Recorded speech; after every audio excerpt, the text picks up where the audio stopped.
Dr. Carlos Marino é mastologista de grande relevância aqui na cidade e vai conversar com a gente no Saúde em Dia hoje sobre rastreamento de tumores, como é que você pode identificar e quando você deve começar a se preocupar com isso, na verdade. Muito prazer tê-lo aqui, doutor Marino. Obrigado, Mônica. Primeiro, quando a pessoa deve começar a se preocupar, observar, até fazer um autoexame, a partir de que idade isso já pode ser fazer parte da agenda da mulher? O que a gente recomenda é que, assim, a partir dos 35 anos, mais ou menos, não havendo história familiar de câncer na família, a mulher pode começar a fazer o autoexame, o autoconhecimento da mama dela, né? Nessa fase, a gente ainda não preconiza, a gente ainda não recomenda nenhum exame de rastreamento. O nosso principal exame de rastreio é a mamografia, e a gente recomenda ela a partir dos 40 anos. Né? Então, a partir dos 40 anos, a mulher vai ao seu médico, né, ou procura um profissional de saúde, vai solicitar essa mamografia, e a partir daí, de acordo com a recomendação da Sociedade Brasileira de Mastologia, ela passa a fazer uma mamografia anual. Né? Aí até dos 40 aos 74 anos, nessa faixa.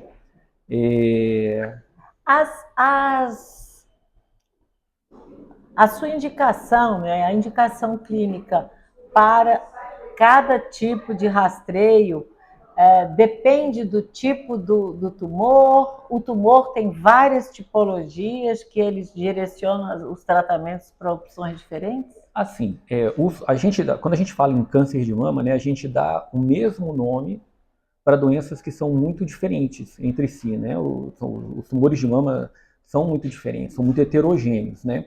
Do ponto de vista de rastreamento, é mais ou menos igual, independente do subtipo de tumor. Faz a mamografia, né? Que é o nosso principal exame de rastreio, como eu já disse, e havendo alguma dúvida ali na mamografia, algo que precise ser averiguado mais de perto, às vezes a gente lança a mão da ultrassonografia ou da própria ressonância de mamas, né? E aí dá mais detalhamento do estadiamento, é isso? Traz uma informação a mais em relação àquele exame. Por exemplo, quanto mais jovem a mulher, mulheres com menos de 50 anos, elas vão ter, e na pré-menopausa, elas vão ter as mamas mais densas, né? Então isso vai diminuir um pouco a acurácia da mamografia nesse diagnóstico precoce do câncer de mama.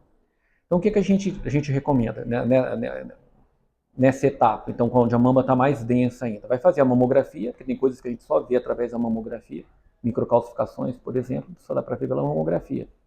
Eventualmente a gente lança a mão de um exame complementar, né? Ou o ultrassom ou a ressonância. Né? Mas a gente não tem como escapar da mamografia como método de rastreio, porque é o nosso principal método, né? O método que mostrou uma redução de mortalidade, né, nas pacientes que entram no protocolo de rastreio, né, que seguem direito esse protocolo. E a radiologia teve um avanço gigante na qualidade da mamografia. Muito, né? Na qualidade das imagens. Hoje teve a evolução da mamografia analógica, que a gente fazia inicialmente, vieram as técnicas de mamografia digital. Que proporcionaram assim, um recurso muito grande em trabalhar as imagens, né? E diminuindo a reconvocação de pacientes. E hoje ainda tem outros avanços, né? Como a própria mamografia 3D, a tomossíntese, né? Que é ainda mais acurada nesse rastreio. E que nós temos aqui no SEIB, que a gente viu tal, e isso lhe dá, como médico, uma maior segurança, vamos dizer assim. Sim, com certeza, né? Tanto para a gente ali que está acompanhando ali o dia a dia da paciente, esse rastreio da paciente, porque assim a sensibilidade aumenta, né? A sensibilidade aumenta bastante no rastreio, então a gente consegue ver mais lesões e assim ter diagnósticos mais precoces, né? Que é o principal objetivo. Porque assim, quanto mais precoce o diagnóstico, maiores as chances de cura, menos mórbido é o tratamento, mórbido no sentido a gente faz cirurgias menores, menor a chance às vezes da paciente precisar de um tratamento medicamentoso, quimioterápico, né? Embora tenham outros fatores envolvidos nessa decisão, não é só tamanho de tumor, né? Mas é aquilo, quanto menor o tumor, ou seja, quanto mais precoce o diagnóstico, é melhor, né? Quanto antes, melhor. Voltando ao autoexame, que tipos de sinais, por exemplo, se eu faço um autoexame, eu percebo Uhum. algumas alterações e tal, que a mamografia dá como nódulos, Uhum. etc. A pessoa vai perceber que tem algo diferente com a constância desse autoexame, né? O importante, assim, é que a mulher, a gente tenta orientar as pacientes a conhecerem as suas mamas, entendeu? Ela pode até não saber o que ela está palpando, mas ela sabe, minha mama é assim desde sempre. Porque, eventualmente, se algum dia não é, surgir, ou ela perceber um espessamento ou uma nodulação, aquilo vai chamar a atenção dela e vai fazer com que ela procure, né, uma assistência médica para poder fazer a avaliação. Até porque a gente tem lesões de intervalo, né?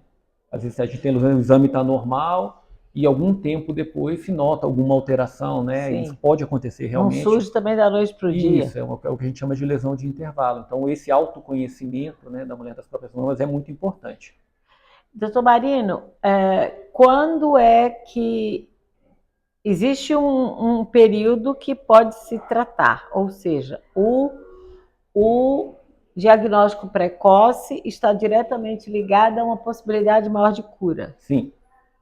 E a partir daí, cirurgia, químio e tal. Ou seja, quanto mais rápido se procurar, ou quanto mais constância na visita ao mastologista, na sua ginecologista, melhor. Porque tem hora que é irreversível, né? A questão é assim, quando a gente descobre, por exemplo, fez uma mamografia e apareceu uma imagem nodular lá que é suspeita, que precisa de avaliação, né? Aí a gente eventualmente vai fazer a biópsia, né? Biópsia por agulha, guiada por exame de imagem, né? Quando essa lesão não for palpável. E a gente vai ter um diagnóstico do tumor. Só que a gente tem, como a gente estava falando inicialmente, a gente tem tumores que são muito diferentes entre si, né? Nós temos carcinomas ductais, lobulares e uma série de outros subtipos. E além dessa diferenciação inicial que é feita entre ductal, lobular e os outros subtipos, a gente precisa hoje de uma informação que direciona muito o nosso tratamento, que é a imunistoquímica.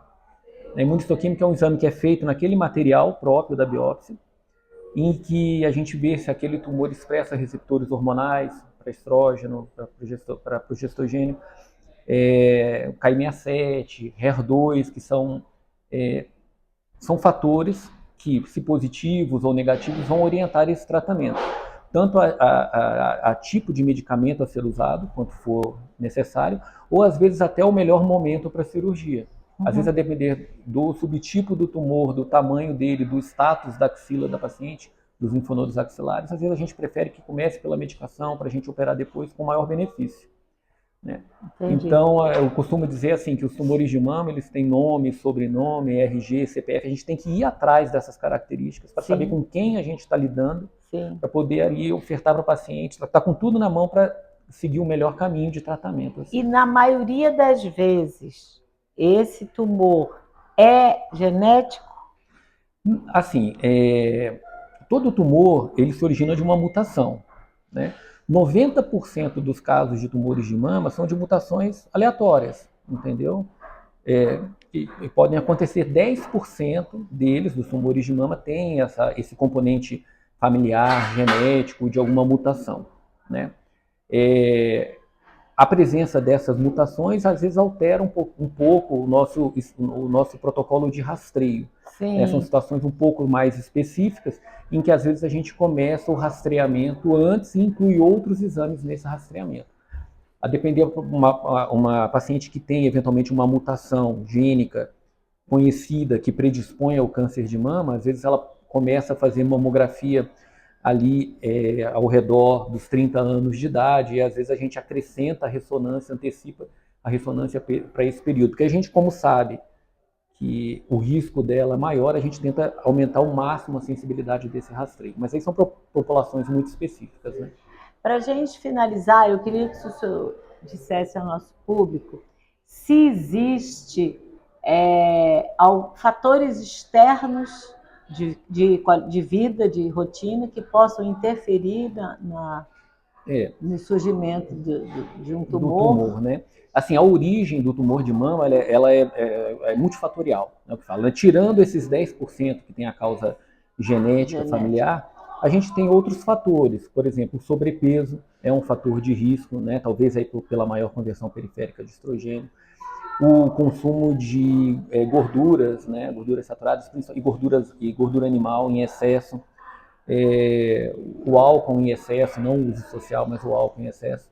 Todos esses são fatores que, somados, eles podem aumentar o risco de desenvolvimento. Tem outras situações também, pessoas que eventualmente necessitaram de fazer algum tipo de radioterapia em idade mais jovem, até antes dos 30 anos, você pode aumentar a radioterapia do tórax, né? Por outras doenças. Isso aumenta o risco, né, para os tumores de mama na fase adulta. E o uso da terapia hormonal, né? Enfim, que aumenta também o risco relativo. Agora você observe em casa, ou enfim, onde você estiver, que sempre as doenças, as patologias têm muita ligação com a saúde, né? Com a obesidade, com a qualidade de vida, alimentação. Com a questão de alimentação e com a questão de atividade física. Atividade física, álcool. Isso, quando a gente faz um levantamento assim, de literatura médica, a gente encontra uma série de publicações assim, sérias e bem estruturadas, mostrando que assim, a atividade física é um fator protetor para esses tumores malignos, não só de mama, né? Além de todo o benefício cardiovascular, também reduz aí o risco de você desenvolver um tumor de mama. Então, fazer uma atividade física regular, ter uma alimentação mais saudável, faz parte desse pacote preventivo ali, e fazer a mamografia. Fico muito feliz com a presença do Dr. Carlos Marino aqui, querido e super referência médica aqui em Brasília.